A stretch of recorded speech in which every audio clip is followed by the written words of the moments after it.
우리는 한 치 앞도 내다볼 수 없는 매우 유약한 존재이기 때문에 언제라도 위기의 상황을 맞을 수 있습니다. 때문에 위기의 상황을 어떻게 대처해야 하는지에 대한 문제는 매우 중요한 일이라고 할 수 있을 것입니다. 어떤 경우는 위기가 자연스럽게 극복될 때가 있습니다. 예를 들어 B형 간염 면역 형성이라는 말은 나도 모르게 B형 간염에 걸렸었는데 치료가 되어서 이제는 면역력이 생겼다는 것입니다. 이런 것을 보면 위기가 생겼다고 낙심하고 절망하는 것은 어리석은 일입니다. 그렇다고 위기의 상황을 대수롭지 않게 여겨서도 안 됩니다.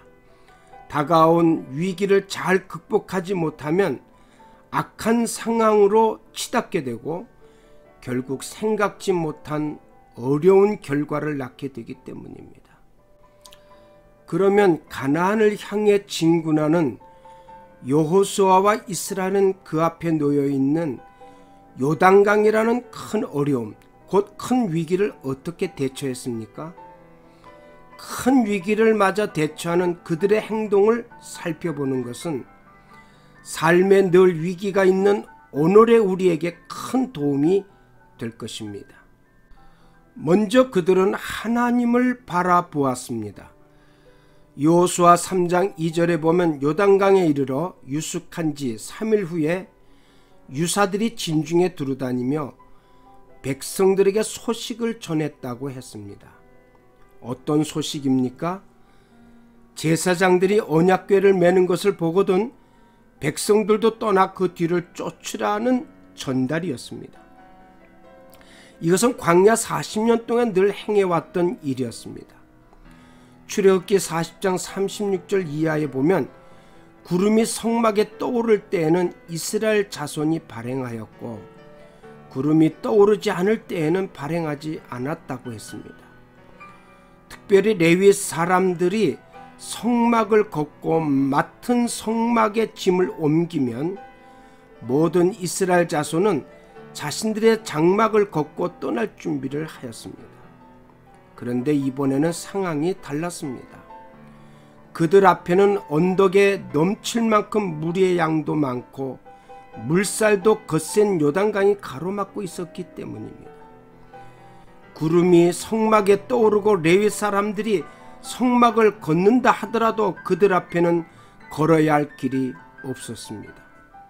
그런데도 여호수아는 백성들에게 명하기를 제사장들이 언약궤를 매는 것을 보거든 너희 곳을 떠나 그 뒤를 쫓으라고 하였습니다.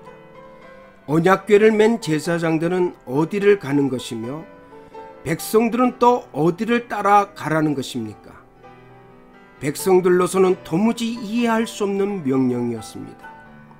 하지만 이스라엘 자손은 여호수아의 명령을 따라야 했습니다. 왜냐하면 언약궤를 맨 제사장의 뒤를 쫓는다는 것은 하나님을 쫓는 것을 의미하기 때문입니다.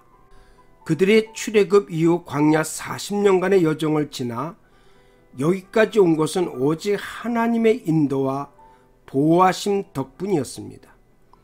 만약 하나님께서 그들을 인도하시지 않았고 그들이 하나님을 쫓지 않았더라면 그들은 결코 여기에 이르지 못했을 것입니다. 그러므로 요단강을 건너야 하는 큰 위기 가운데서 그들이 의지할 수 있는 것은 오직 하나님뿐이었습니다. 여호수아는 언약궤를 맨 제사장들의 뒤를 쫓으라고 말하면서 그 사이 상거가 2000규빗쯤 되게 하라고 하였습니다. 2000규빗은 약 900m로서 학자들은 그 거리가 육안으로 구별할 수 있는 최전방 거리라고 합니다. 즉 여호수아는 백성들에게 계속하여 하나님을 주목하며 바라보며 하나님을 따르라고 명령한 것입니다. 큰 위기 상황을 직면할 때 우리 그리스도인들은 허둥대거나 불안해할 것이 아니라 그 위기를 극복하게 하실 하나님을 바라보고 의지해야 합니다. 위기 가운데 있습니까? 더욱 힘있게 기도하시기를 바랍니다. 더욱 말씀을 사모하며 하나님의 음성에 귀를 기울이시기를 바랍니다. 그것이 위기의 상황을 대처하는 최고의 방법인 것입니다. 그들은 스스로 성결케 하였습니다. 여호수아 3장 5절에서 너희는 스스로 성결케 하라고 명령하였습니다. 성경에서 스스로 성결케 하는 행위로는 옷을 빠는 행위가 있습니다. 이스라엘 자손이 출애굽한 지 석 달째 되던 달에 시내산에 이르렀는데 하나님께서 제3일에 그들 가운데 임재하겠다고 하셨습니다. 이를 위해 이스라엘 자손은 이틀 동안 성결케 하며 옷을 빨고 예비하여 3일을 기다렸습니다. 성결케 하는 또 다른 행위는 의복을 바꾸는 일입니다. 세겜성 사건이 있은 이후 야곱은 집안 모든 사람들에게 이방 신상을 버리고 자신을 정결케 하고 의복을 바꾸라고 명하였습니다. 그러면 위기 상황에 자신을 성결케 하는 이유가 무엇입니까? 성결은 자신의 삶에 하나님께 영광을 돌리고 하나님을 기쁘시게 하는 것을 최우선하겠다는 고백과 다짐인 것입니다. 또한 성결은 지금까지 하나님 앞에 온전히 행하지 못했음을 회개하며 말씀 따라 살겠다며 자신을 새롭게 하는 행위입니다.